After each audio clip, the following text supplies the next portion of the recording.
L'Église Habas Shalom est heureuse de partager avec vous cet enseignement pour votre édification. Nous vous souhaitons une bonne écoute. Bonjour à tout le monde.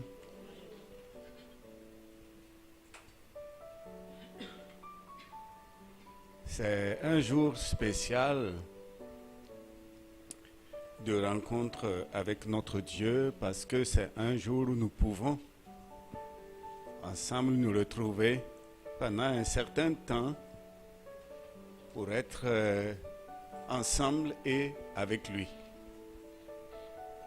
pour lui donner toute la gloire et aussi pour communier entre nous et partager ensemble sa parole. Je suis heureux d'être là et de pouvoir participer, de pouvoir être édifié, et j'espère que je vais être un instrument de l'Esprit ce matin aussi pour édifier les autres. En fait, nous sommes que des instruments, c'est lui qui fait le travail.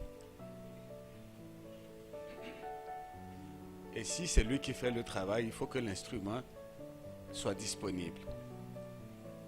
Et l'instrument être disponible, c'est celui qui est devant vous pour parler, mais c'est aussi vous qui êtes assis pour l'écouter. Il a bien souligné, et quand il dit une chose, c'est vrai. Sans moi, vous ne pouvez rien faire, même pour écouter et comprendre.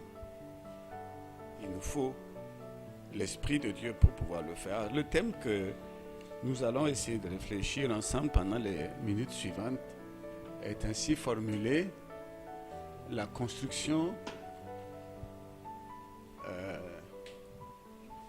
Tu retournes au thème là, s'il te plaît. La contribution du chrétien dans les ressources, dans le processus de transformation de sa communauté. Vous savez, souvent on pense qu'on est chrétien et on bénéficie seulement de toutes les bénédictions que pour nous-mêmes ou pour les frères et sœurs en Christ. Non. Notre vocation va au-delà. Notre vocation va au-delà parce que nous sommes placés ici pour maintenant jouer le rôle que Jésus-Christ a joué quand il était sur la terre. Et quand il était sur la terre, il allait de lieu en lieu faisant du bien. Du bien à qui? À tout le monde. Ceux qui étaient affamés viennent, il leur fait du bien. Ceux qui étaient malades viennent, il leur fait du bien. Ceux qui étaient rejetés par la société, comme les lépreux, ils viennent, il leur fait du bien. Ça, c'était le ministère qu'il est venu accomplir sur la terre. Et maintenant, c'est nous qui le remplaçons pour faire du bien. Tout simplement parce que nous avons été, nous, visités par une puissance, Satan, qui nous a détournés de notre Dieu et nous a fait du mal. Et Jésus-Christ est venu pour contrer ce travail, c'est-à-dire pour nous faire du bien. C'est pour cela qu'il est venu. Il est venu restaurer un règne. L'homme, à sa création, a été placé sur terre pour régner. Lui régnant sur la terre et Dieu régnant au ciel. Et après la venue de Satan, l'homme a été détrôné et Jésus est revenu pour le mettre sur le trône. Et c'est pour cela que la Bible dit que Jésus est venu pour détruire les œuvres de Satan. Il y en a qui ont compris que c'est pour détruire Satan. Non, Satan n'est pas détruit. Ce sont ses œuvres qui sont détruites. Donc, la mission du chrétien maintenant, de celui qui suit Jésus, de celui qui est disciple de Jésus, de celui qui est consacré à Jésus, qui est engagé et qui a déposé sa vie devant Jésus pour dire, je fais allégeance à toi, ben cette personne aussi est appelée à travailler à la destruction des œuvres du diable. Comment il va le faire? J'ai déjà dit et je le répète, Jésus a dit que sans lui, nous ne pouvons rien faire. Si on croit qu'on peut faire quelque chose, ce n'est que prétentieux. On ne peut rien faire. Et comme il sait qu'on ne peut rien faire, et comme les disciples savaient qu'ils ne pouvaient rien faire, les disciples ont dit à Jésus, apprends-nous à prier. C'est-à-dire à faire ce que tu es en train de faire, mais à savoir demander la force pour faire ce que tu fais. Apprends-nous à prier. Donc, la prière pour le chrétien est le deuxième pied qui lui permet l'équilibre. L'autre pied étant la lecture et l'application de la parole de Dieu dans notre vie. C'est l'épée du salut. C'est l'épée utilisée aussi pour la destruction du diable. Mais l'autre puissance, l'autre force, c'est la prière. Vous savez que nous vivons dans un monde de dualité. J'ai déjà parlé de Dieu qui règne au ciel et l'homme qui règne sur la terre. Dualité. Mais si vous descendez sur la terre, nous vivons toujours dans la dualité. Et la terre est reliée au soleil. Et les deux travaillent et fonctionnent ensemble pour le bien de l'homme. Et quand vous prenez l'homme dans sa personne, il vit dans une dualité permanente. Il n'a qu'un nez, mais il a deux narines. Et les deux travaillent en harmonie. La dualité. Et il n'a pas qu'un pied. S'il a un pied, ben, on l'appelle estropié. Ça veut dire qu'il manque un pied, il est paralysé, il est malade, il est handicapé. Et pour être en norme, en forme, ben, il faut qu'il ait ses deux pieds, ses deux mains. Et même s'il a une bouche, il lui faut deux lèvres. Sinon, il ne parle pas. Donc nous vivons dans cette dualité et nous avons besoin aussi, quant à détruire les œuvres du diable, une dualité, la prière et la parole de Dieu. Vous ne pouvez pas travailler dans la destruction des œuvres du diable sans avoir ces deux éléments dans votre vie. C'est un principe de Dieu. Prière et lecture de la parole. Et c'est ainsi que nous allons contribuer à la destruction des œuvres du diable. Mais ce matin, je ne vais pas vous parler de la parole, je vais vous parler plutôt de la prière. La prière est une chose très importante. Nous allons lire, je vous lis brièvement un texte à 1 Timothée, chapitre 2, verset 1, jusqu'à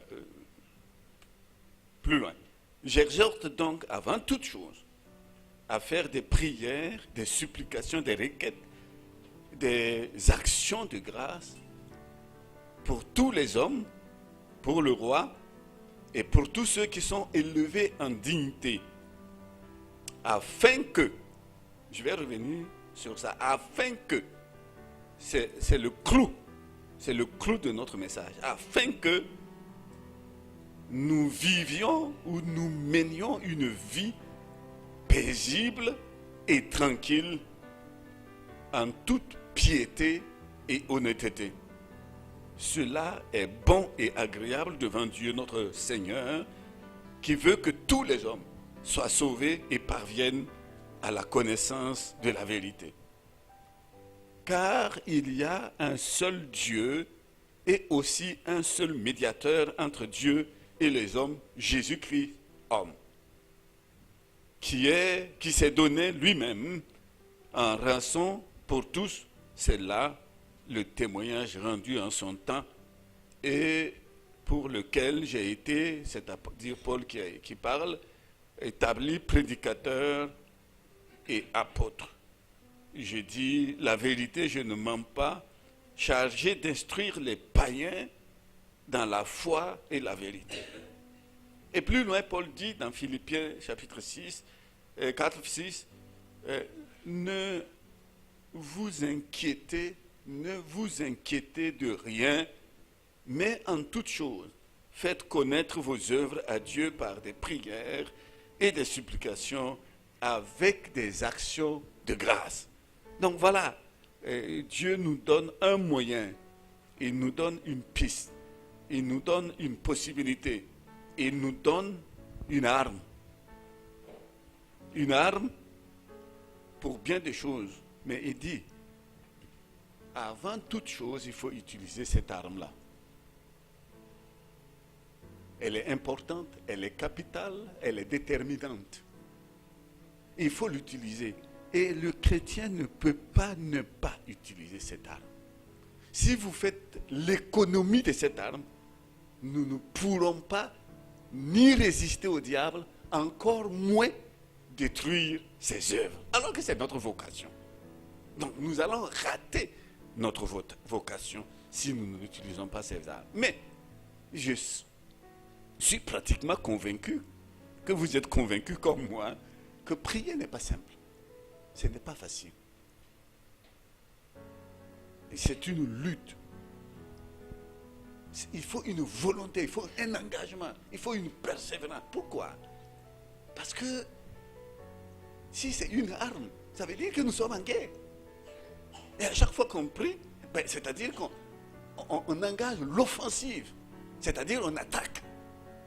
Et puis quand vous attaquez, le diable ne veut pas vous laisser faire. Il va aussi résister. Donc si vous engagez, quand vous priez, vous vous engagez dans un combat. Et si vous êtes dans ce combat-là, vous allez ressentir que la lourdeur de la tâche, parce qu'il y a résistance. Moi, je ne sais pas comment vous êtes, mais moi, je peux rester la journée sans manger, et parfois, j'oublie même que je n'ai pas mangé. Mais le jour que je vais me décider dans la tête, que je vais jeûner et prier, on dirait que ce jour-là, la faim prend une ampleur terrible. Si ce n'est pas manger parce que je suis occupé, je n'ai pas le temps, enfin, il n'y a pas de problème.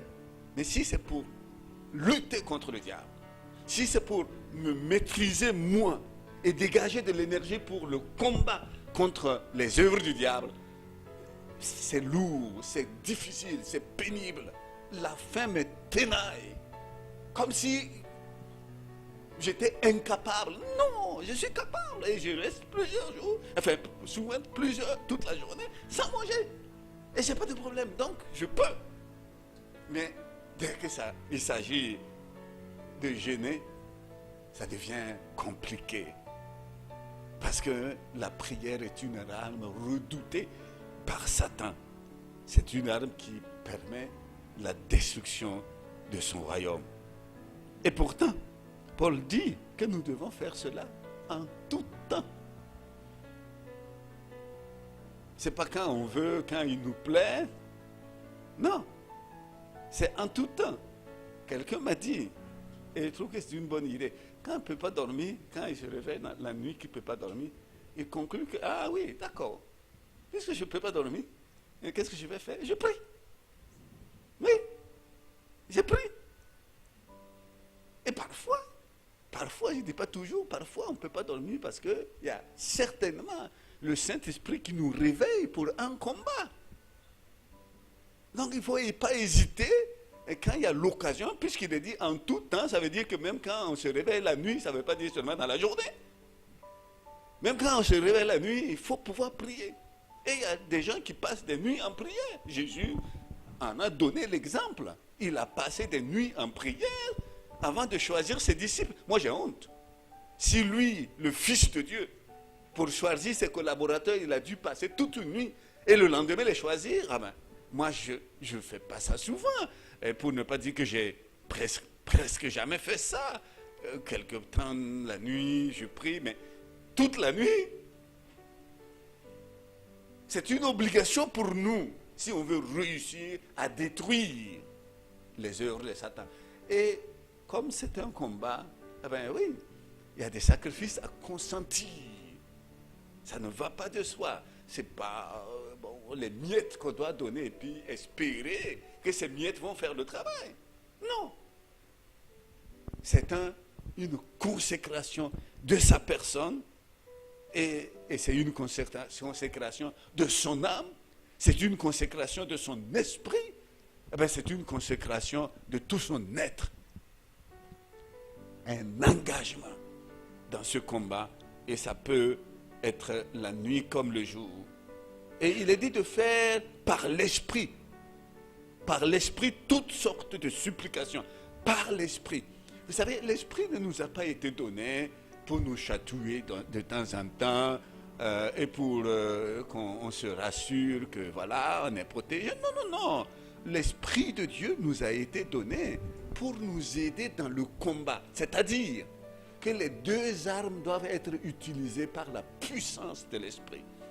La prière, on ne doit pas faire un récital de prières qu'on a apprises et qu'on connaît par cœur, qu'on récite comme un récital.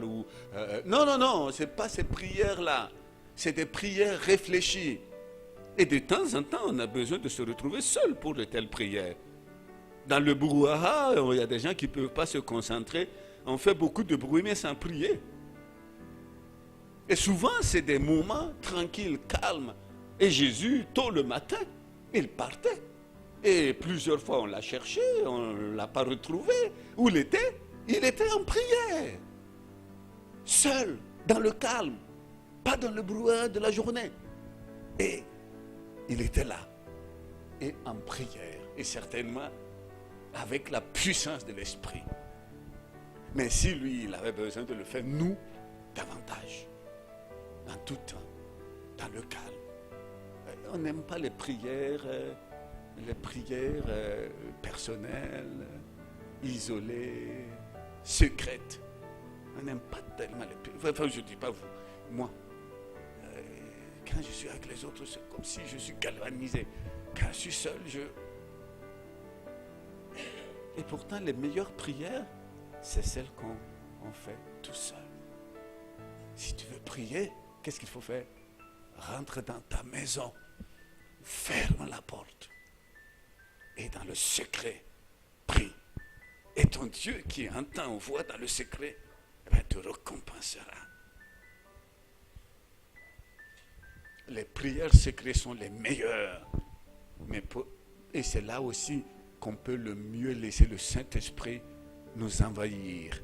On n'a pas peur de quelqu'un qui nous entend, de quelqu'un qui va nous juger si on a bien aligné les phrases, si c'est spirituel ce qu'on a dit, non, il n'y a pas de théologie qui essaie d'analyser ce qu'on a dit dans la prière secrète entre nous et Dieu. Et on laisse l'Esprit de Dieu nous inspirer des paroles, des pensées, des inspirations profondes qui viennent du cœur. Faites en tout temps par l'Esprit. Par l'Esprit. Pas par seulement une langue bien pendue. Et on dit des choses belles. Et ça provoque des applaudissements à gauche, à droite. Non, non, non, non, non, non. Des prières inspirées. Et c'est pareil pour la parole. Quand la parole est prêchée avec seulement une langue bien pendue, ça fait du bien à personne. On applaudit à la fin parce qu'il a bien parlé. Et quand on vous dit, mais il a dit quoi? Ah oui, qu'est-ce qu'il a dit? Mais c'était bien, hein? Non. Quand c'est de l'esprit, ça place la parole dans le cœur. Et des années après, les gens s'en rappellent. Moi, je me souviens des gens qui m'ont dit, ah, il y a 30 ans, je t'ai écouté à tel endroit. Et tu avais dit, et il me répète ce que j'avais dit. Moi, peut-être je ne me rappelais même plus. Hein? Mais il me répète ça. J'ai dit ça. Ce n'est pas Michel Nkema qui te l'a prêché. C'est le Saint-Esprit qui t'a parlé. Et qui a vissé cette parole dans ton cœur. Et tu ne peux pas l'oublier. C'est ça le travail de l'Esprit. Et quand l'Esprit travaille, c'est pour détruire les œuvres du diable. Et pour planter dans nos cœurs l'œuvre de Dieu. Et ça, c'est la démarche de notre prière. Et il faut que ce soit fait avec la puissance de l'Esprit et prier pour tous les saints, c'est-à-dire pour tous ceux qui ont été sanctifiés par le sang précieux de l'agneau. Priez pour tous ceux-là. Vous savez, on a du boulot. Hein? Si par exemple le pasteur va prier, il connaît chaque membre de l'église. Hein? Il est censé de prier pour tous les saints. Ça vous prend combien de temps? Pour prier, ne serait-ce que tous les saints qui sont là.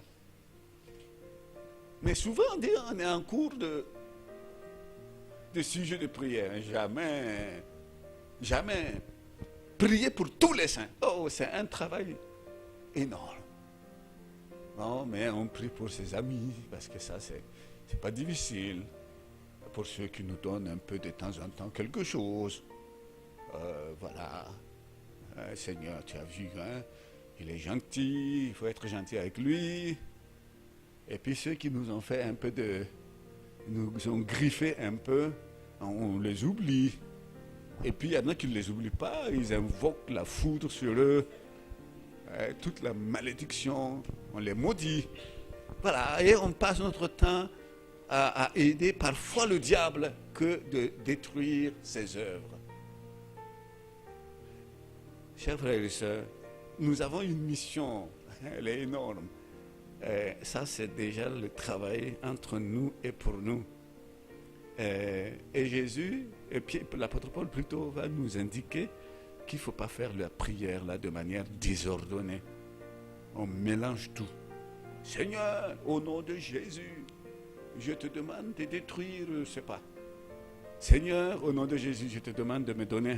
Seigneur, au nom de Jésus, je te demande de... Et on n'est pas très organisé dans nos prières. Et vous savez que Dieu est un Dieu d'ordre. C'est un Dieu d'ordre. Et même quand on prie, ben lui aussi, il écoute pour voir si c'est ordonné ou si on est en train de tournoyer dans nos paroles sans aller nulle part. Et il ne veut quand même pas qu'on soit comme des soulards qui parlent. Il veut qu'on soit sensé. Et quand on parle avec lui, il faut que ce soit sensé, il faut que ce soit raisonné. On n'a pas besoin d'être un spécialiste de la prière, non. Prier, c'est parler à son Père. Et on sait comment on parle à notre Père. Et si on peut parler avec notre Père physique, ben on doit pouvoir parler avec notre Père spirituel. Souvent, il y a des gens qui me disent, priez pour moi parce que ce n'est pas prier. Ah, je dis, non, ce n'est pas vrai. Même ceux qui adorent les idoles savent prier. Même ceux qui ne connaissent pas Dieu, quand ça chauffe, ils prient. Seigneur, secours-moi. Ils n'ont pas appris. Et quand Pierre était en train de sombrer après avoir marché sur l'eau, il a invoqué Jésus en disant, secours-moi. Est-ce qu'il avait appris ça et puis il dit, ah, le jour que ça va arriver, voilà comment je vais dire. Non, sur place, quelque chose en lui a dit, il faut dire ça. Et il n'avait pas besoin de prendre du temps pour raisonner. Tout le monde sait prier. Et tout le monde doit prier. Parce que prier, c'est tout simplement parler à Dieu. Et quand on peut parler à son voisin, mais il n'y a pas de raison qu'on ne puisse parler à Dieu.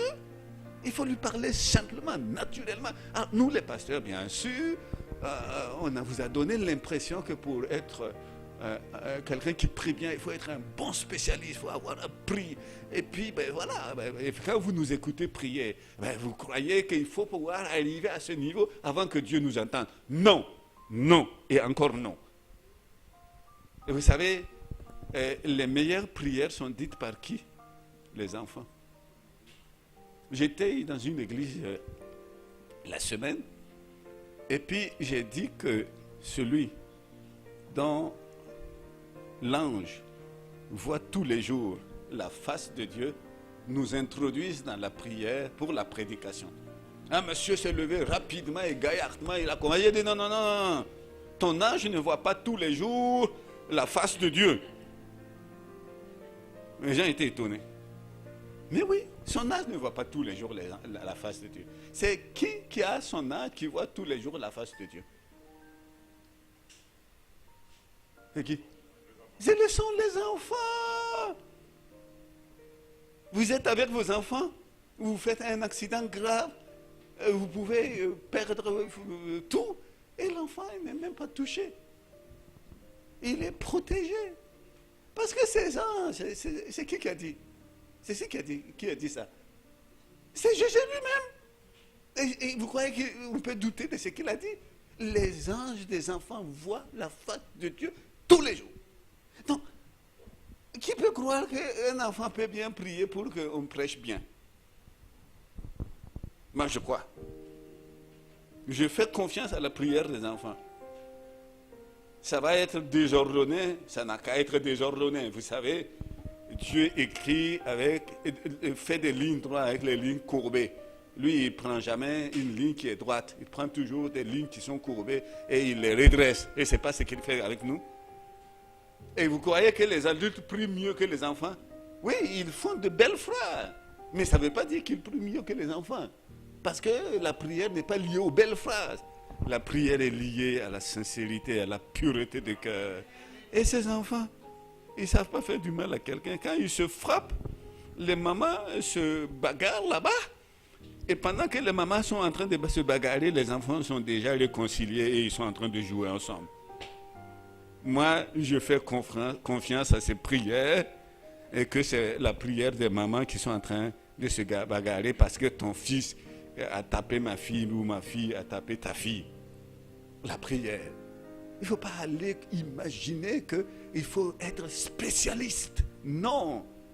Non. Il faut avoir seulement confiance que vous avez un Dieu qui a des oreilles. Et parce que c'est lui qui a créé l'oreille qui entend. Eh bien, ces oreilles doivent entendre combien de fois plus que les oreilles qu'il a créées pour nous. Et quand il m'entend, et s'il m'entend, ben je peux lui parler naturellement, calmement, avec confiance. Ah, les enfants m'impressionnent. Et j'ai décidé de faire un travail qui prend en compte les enfants. Ben, je l'ai fait dans le passé. Je l'ai fait quand j'étais à la Ligue pour la lecture de la Bible.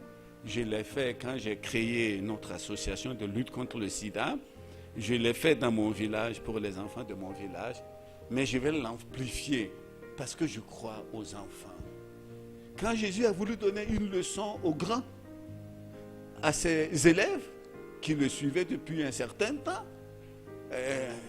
3 ans, parce que c'était au moment où il devait partir qu'une discussion a commencé, à savoir qui est le plus grand, parce que la succession, et ça se prépare.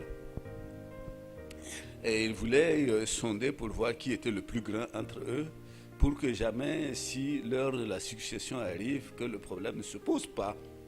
Eh bien, que le problème de la succession se soit réglé pendant que celui a succédé encore là.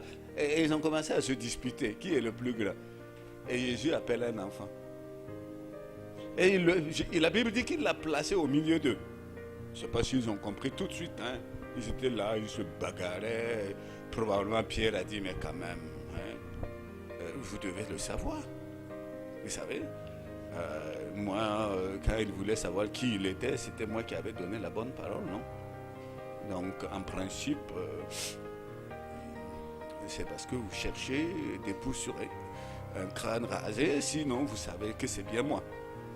Et puis, probablement son frère André a dû dire, mais écoute quand même, il faut te rappeler que c'est moi qui t'ai amené au Seigneur.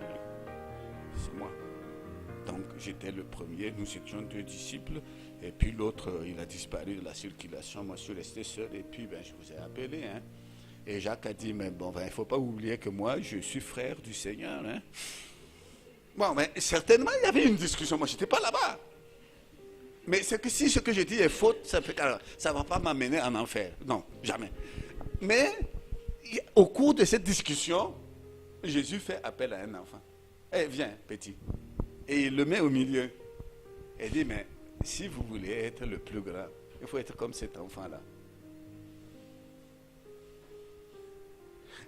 Un enfant ne se préoccupe pas qui est le plus grand. Ils font leur jeu, ils jouent ensemble. Et quand il y a un qui court, les autres suivent, que ce soit l'aîné ou le plus jeune. Ils sont là dans leur naturel, dans leur simplicité, dans leur vie. Ils vivent leur vie sans problème. Alors, l'enfant au milieu de tout ça, nous devons être comme des enfants. Et quand l'enfant vient vers son père, elle dit, papa, je veux un avion. lui, le barbu, il va croire que c'est un jouet. Mais l'enfant parle de l'avion qui vole. Et si tu lui dis que je ne suis pas capable de jeter un avion, il ne peut pas te croire. Mon père m'a dit quand j'étais jeune, quand j'étais enfant, j'ai été très malade. Et j'ai la drépanocytose et ça ne supporte pas un certain climat. Et nous étions là, dans un climat où il ne fallait pas être. On était au bord de la rivière. Et j'ai perdu beaucoup de frères et sœurs à cause de cela. Et ils ne le savaient pas. C'est moi aujourd'hui qui analyse et qui comprend. Donc quand je suis né, j'étais gringalet, maladif, tout le temps maladif. Et c'est d'ailleurs pour cela qu'aujourd'hui, je n'entends pas bien, parce que j'ai eu des otites. Il n'y avait pas de médecin à ce moment-là. Qu'est-ce qu'on faisait? On me traitait avec des médicaments naturels. Les médicaments, naturels. On pressait les jus des feuilles, on me mettait tout ça dans les oreilles, et ça m'a esquinté l'acuité auditive. Mais comme j'étais gringalet, mon père était un peu déçu de moi. Et lui, il était bien costaud, assis, fort. Et en leur temps et en notre temps, la gloire d'un garçon, c'est d'être capable de terrasser tous les autres garçons de son âge. Et comme moi j'étais gringalet, mon père a conclu que je ne pourrais jamais terrasser quelqu'un. Et il me l'a dit et il me l'a répété. Et comme c'est mon père qui l'avait dit, je ne pouvais pas croire autre chose que ça. Donc, quand un enfant me prend en lutte, la première chose, le premier réflexe, c'est de me laisser tomber. Pourquoi tu vas résister? Ton père t'a dit que tu ne pourras jamais terrasser quelqu'un. Donc, ce n'est pas la peine de perdre son temps. Tu tombes, l'affaire est réglée. Et vous savez, ça a été ainsi jusqu'à ce que j'ai 17 ans. Jusqu'à ce que j'ai 17 ans. Nous étions dans un marché et un jeune, plus grand que moi, qui fait partie de la tribu des lutteurs au Burkina Faso, c'est un Samou, m'a attrapé. Bon, comme ils aiment bien lutter chez eux, c'est les meilleurs lutteurs du Burkina Faso. Il m'a attrapé au marché. Et puis, il voulait s'exciter, se ranimer, s'animer, et montrer combien il est fort. Et il m'a attrapé, et puis je me suis dit dans ma tête, tu vois, si tu te fais terrasser au marché, tout le monde va te regarder et tu auras honte. Ne te laisse pas faire. Et pour un temps, j'ai oublié ce que mon père m'avait dit. Et j'ai résisté. Et il n'a pas réussi à me terrasser. C'est pratiquement si tout le marché n'a pas applaudi, en tout cas les spectateurs qui regardaient. Et ils ont dit au grand, mais ce petit-là que tu ne peux pas terrasser. Mais il ne pouvait pas. Parce que je suis gringalet, mais je suis fort. Si quelqu'un veut venir, on va essayer maintenant. Il n'a qu'à venir.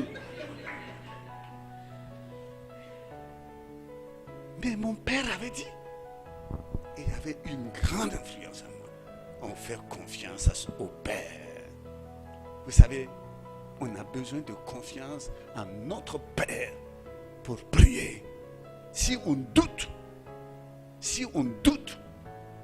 la prière ne sera pas efficace. Et si on doute, le Seigneur le voit. Ça ne va pas transparaître dans nos paroles. Même dans nos paroles, on va voir que vraiment on croit, on est convaincu, on est sûr. Mais ce n'est que des paroles et Dieu n'écoute pas les paroles. Il regarde le cœur. De sorte que un enfant a confiance à son père. Et c'est pour cela que Jésus a appelé le petit et il l'a mis au milieu de ses disciples pour dire le plus grand, c'est celui qui est comme un enfant, qui ne doute pas, qui fait confiance au Père, qui ne se préoccupe pas de lendemain, de qui sera, de ce qui va arriver demain. Non, ça c'est l'enfant. Et si nous sommes ainsi comme ces enfants-là, ça va transformer notre prière. ça va transformer notre prière. Et quand l'enfant vous demande, il va venir régulièrement vous rappeler. Papa, il avait dit que tu n'as pas oublié, j'espère. Hein? Et lui, il n'oublie pas. Il insiste. Et c'est pour cela que la Bible nous dit qu'il faut prier avec persévérance. On demande, ce n'est pas arrivé et on passe à autre chose, on passe à une autre demande. Cette demande-là, elle n'a pas été répondue, peut-être qu'elle ne correspond pas à ce que je dois faire, et on passe rapidement à une autre. Non, il faut insister. Il faut insister, il faut persévérer, il faut faire confiance. Et il faut obtenir. Parce que la promesse est faite. Si vous demandez quelque chose en mon nom, je le ferai. Alors, maintenant, je disais que Paul a voulu organiser la prière. Il commence à dire prier. Prier, c'est exprimer à Dieu nos besoins et les besoins des autres au quotidien. C'est une conversation avec notre Père, une conversation naturelle qui ne rentre pas dans les considérations sophistiquées. Non, mon Père, voilà. Je suis venu te voir et de manière naturelle parler à Dieu de nos besoins, des besoins des autres. Et puis, il dit qu'il faut aussi faire des supplications. Alors, les supplications, ce sont des prières ardentes et insistantes,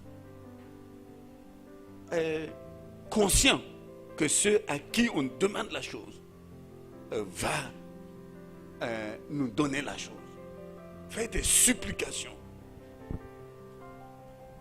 Quand on supplie, on prend conscience qu'il y a une puissance capable de vaincre ce qui m'empêche de rentrer dans une situation ou de posséder quelque chose.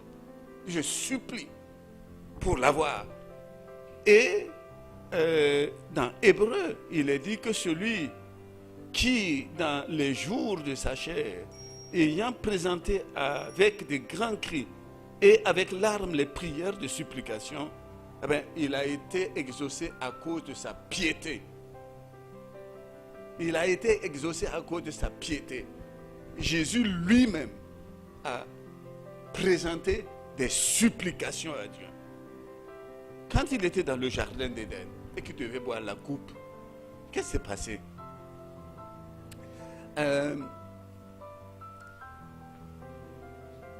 Il est allé vers son père et il a dit, voilà, je dois boire la coupe. Et il avait déjà versé la coupe dans la Sainte Seine et distribué à ses fidèles. Donc la coupe avait déjà été versée et il leur a dit, prenez ceci est mon corps, prenez ceci est mon sang. Il n'avait pas encore été arrêté, flagellé, crucifié. Il n'avait pas encore versé son sang. Mais d'office, il avait déjà donné ça. Mais il savait ce que ça représentait. Donc il est allé vers Jésus, vers son Père, dans le jardin. Et vous vous rappelez que c'est dans le jardin que tout est arrivé, dans le jardin d'Éden, que tout est arrivé, la chute. Et maintenant, il va vers le jardin de Gethsemane, et là, il va supplier Dieu. Il dit, si c'est possible que cette coupe s'éloigne de moi. Si c'est possible. Mais ça simule plus à une requête qu'à une supplication. Mais une vraie supplication, c'est quand le peuple d'Israël est battu par son ennemi. Vous savez, à Haï, ils ont envoyé une poignée de soldats pour attaquer Haï. Et il s'est trouvé que Haï a été plus fort. Ils ont battu Israël. Ils ont tué des soldats d'Israël. Ils sont retournés à Gilgal. Et ils ont supplié Dieu. Et ils ont dit, mais pourquoi, si nous commençons à tomber devant ces Cananéens, eh bien, tout le monde, tous les rois des Cananéens vont se rassembler et venir nous détruire. S'il te plaît, Seigneur, des supplications. Et Dieu a dit, oui, mais il y a un interdit parmi vous. C'est pour cela que vous n'avez pas la victoire. Et là, ils vont supplier Dieu pour savoir pourquoi le pourquoi de leur défaite. Ils vont supplier Dieu de leur donner, de retrouver le chemin de la victoire. Et il y a le roi qui a été attaqué, le roi Ézéchias, par le roi d'Assyrie, qui a envoyé son ministre appelé Rabshakeh, et il a dit, vous êtes là pour manger vos excréments, parce qu'on va vous tuer. Il n'y a rien à faire. Il ne faut pas croire que le Dieu d'Israël va pouvoir vous sauver. Les dieux des autres nations n'ont pas pu sauver leur peuple. Et ce n'est pas le peuple d'Israël qui va vous sauver. Vous serez mis à mort. Et il écrit une lettre au roi Ézéchias qui va dans le temple et qui présente à Dieu la lettre et qui supplie Dieu. Tu vois, et il dit à Dieu, voilà, ce roi a envoyé Rabshakeh et il a écrit une lettre pour insulter le Dieu d'Israël et nous dire que nous allons manger nos excréments. Nous te supplions de nous donner la victoire. Les supplications. Et finalement, ils ont eu la victoire. Il y a les requêtes.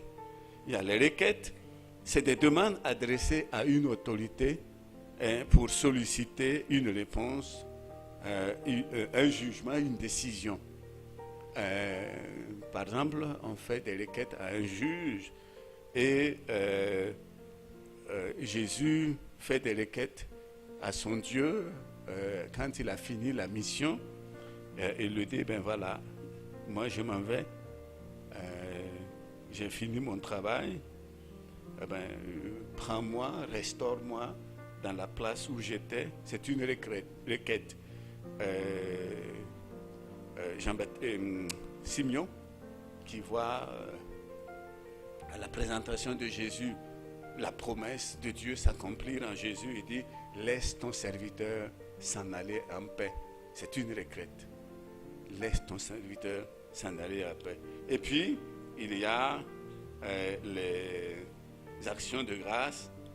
Et les actions de grâce, c'est quand on a fait ses prières, ses supplications, ses requêtes, qu'on dit à Dieu, merci de ce que tu m'as exaucé, ce que tu m'as donné, ce que j'ai demandé. Et je sais que tu m'as même donné plus que je n'ai demandé. Je sais que ce n'est pas parce que j'ai su bien demander que tu m'as donné, mais c'est par grâce. Donc je te remercie de ce que tu m'as donné.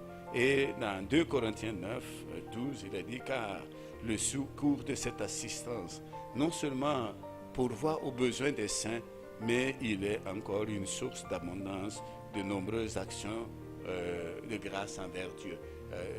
C'est un don qu'ils ont collecté de l'argent pour aller faire un don à des gens, à des chrétiens qui étaient dans le besoin. Et Paul dit, grâce à ce don, il y a des gens qui vont dire, Seigneur, merci, parce que tu nous as sauvés de la famine, tu nous as fait du bien, on te rend grâce. Donc, nous pouvons nous exciter les uns aux autres à des actions de grâce. La prière est une priorité. Et une priorité, comme je l'ai dit au début, pour tous les saints, mais il y a quelques personnes qui sont désignées pour lesquelles nous devons prier particulièrement. Il s'agit du roi. Bon, aujourd'hui, on n'a pas de roi, mais nous avons nos rois sous autre forme. Nos rois et ceux qui sont élevés en dignité.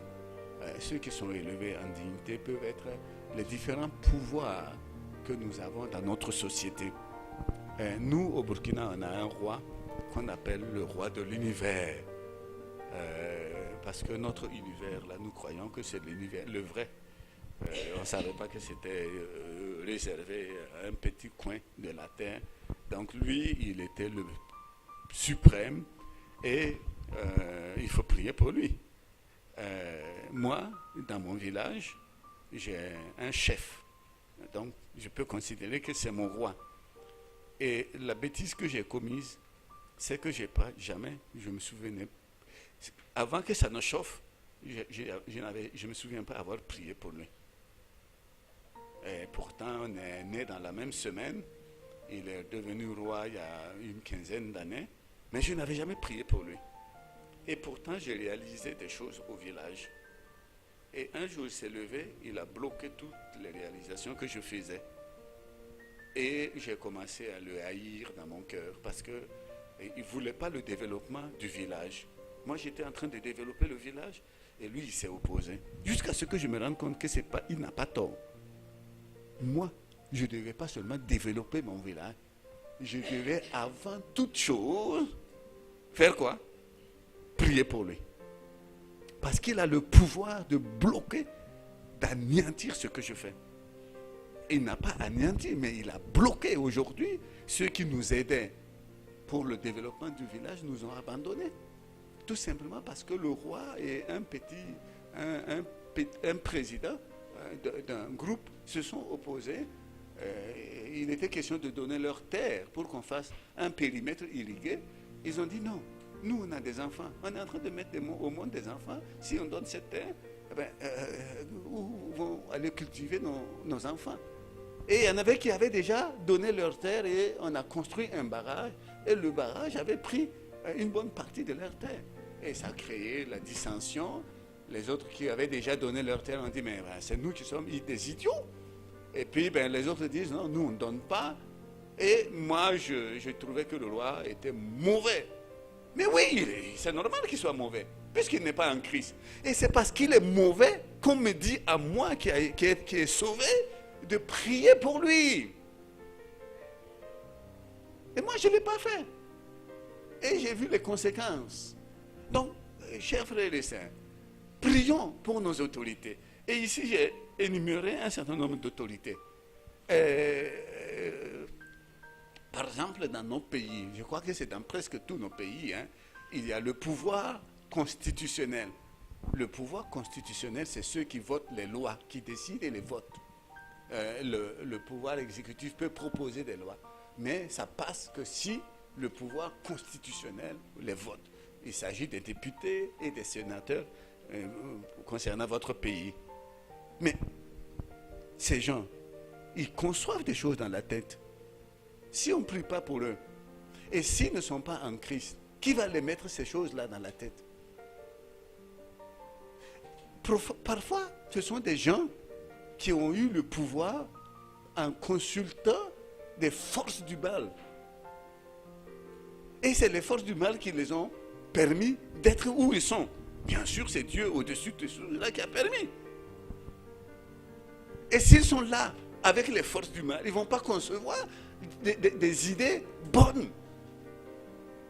Et c'est à nous de prier pour que, au niveau déjà de la conception, Dieu neutralise tout ce qui est mauvais dans cette conception. Tout ce qui va être proposé, que Dieu fasse en sorte qu'il y ait d'autres personnes qui contredisent ces propositions pour que ça ne passe pas. Et si c'est déjà passé, priez pour que Dieu fasse en sorte que ça change. Sinon, nous allons nous plaindre. Ils ont voté une mauvaise loi et puis on se plaint, mais c'est parce que vous allez vous mettre à la même enseigne que moi. Je n'ai pas prié pour mon chef. Et quand il a bloqué le travail, j'ai commencé à le critiquer. Vous savez, quand on pointe quelqu'un comme ça, il y a au moins 3 doigts qui nous pointent, nous. Et il n'y a qu'un seul doigt qui le pointe et l'autre pointe la terre. Hein? Il y a 3 qui nous pointent. Et on a souvent l'impression de voir le bouc émissaire. Et alors qu'on peut être le premier responsable. Si ça ne marche pas, et c'est ce que Paul a dit, priez pour eux afin que vous viviez. J'ai promis de revenir à l'affaire là, afin que vous viviez tranquille et paisible. Donc si ça ne va pas, ce n'est pas de leur faute, c'est de notre faute, de ceux qui doivent prier pour eux.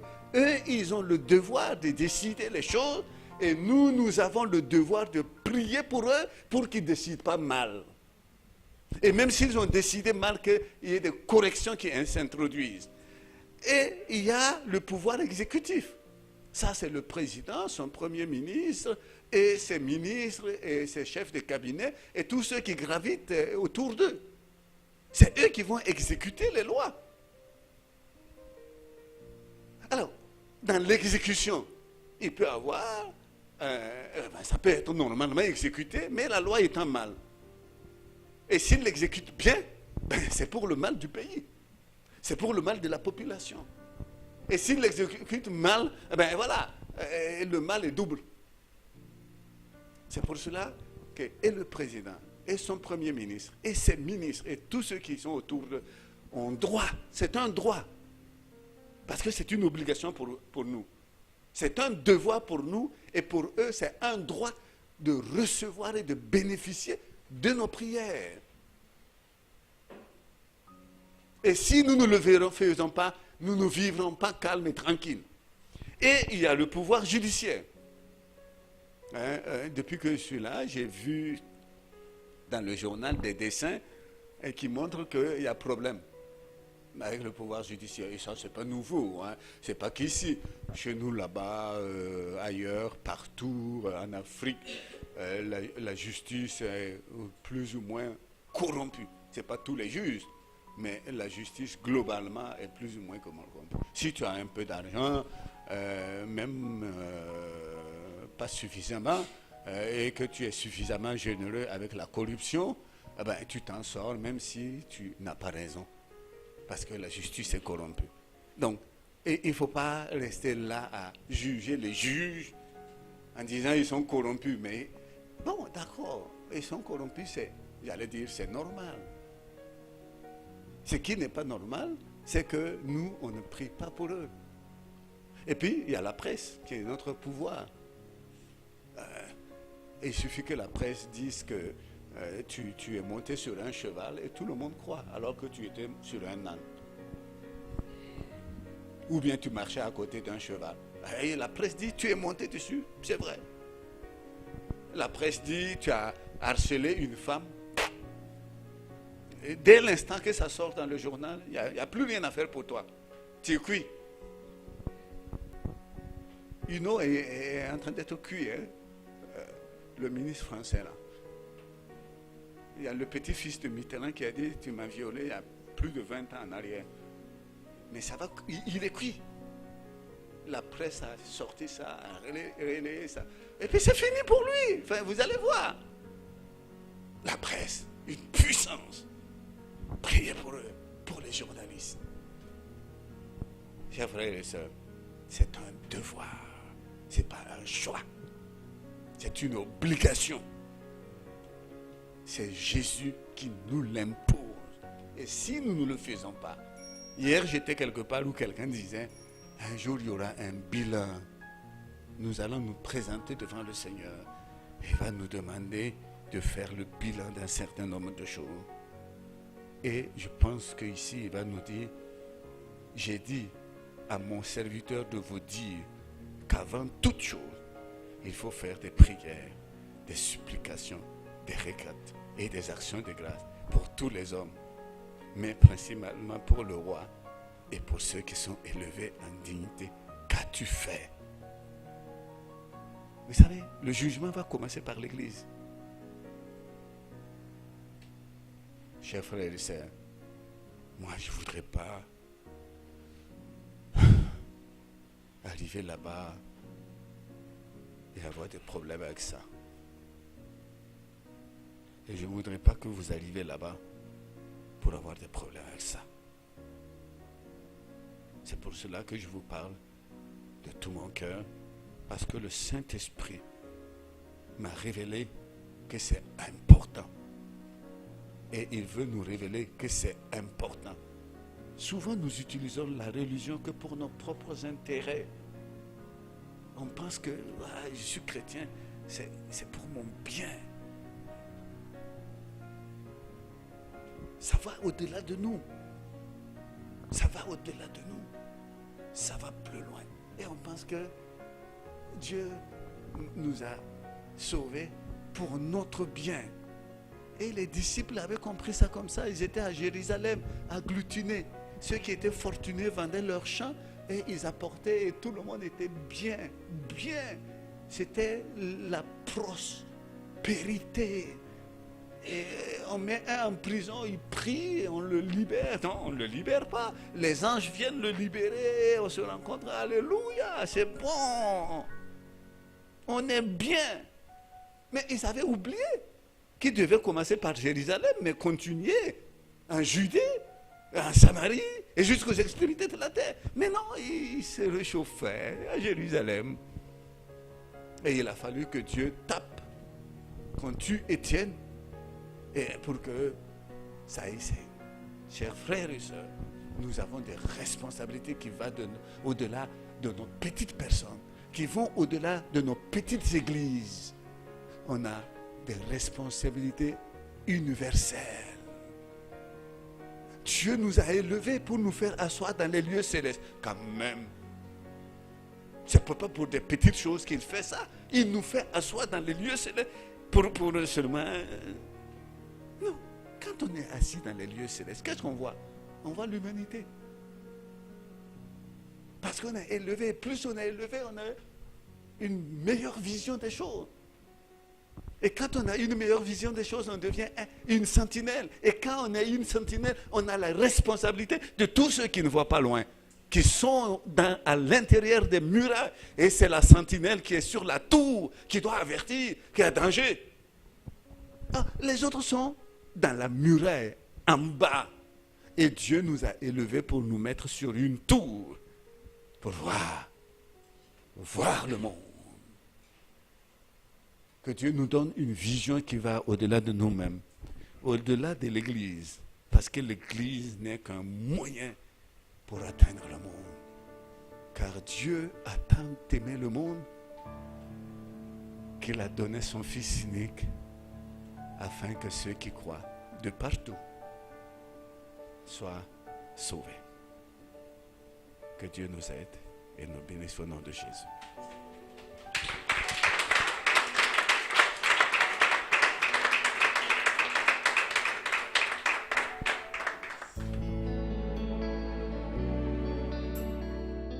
L'Église Habas Shalom remercie le Seigneur pour cet enseignement qui perfectionnera votre foi. Pour plus de renseignements sur notre assemblée, veuillez nous joindre au +241 07 93 10 00 ou faites un tour sur notre site internet www.habashalom.org ou encore visitez notre page Facebook. Habas Shalom, expérimentez l'amour et la paix de Dieu.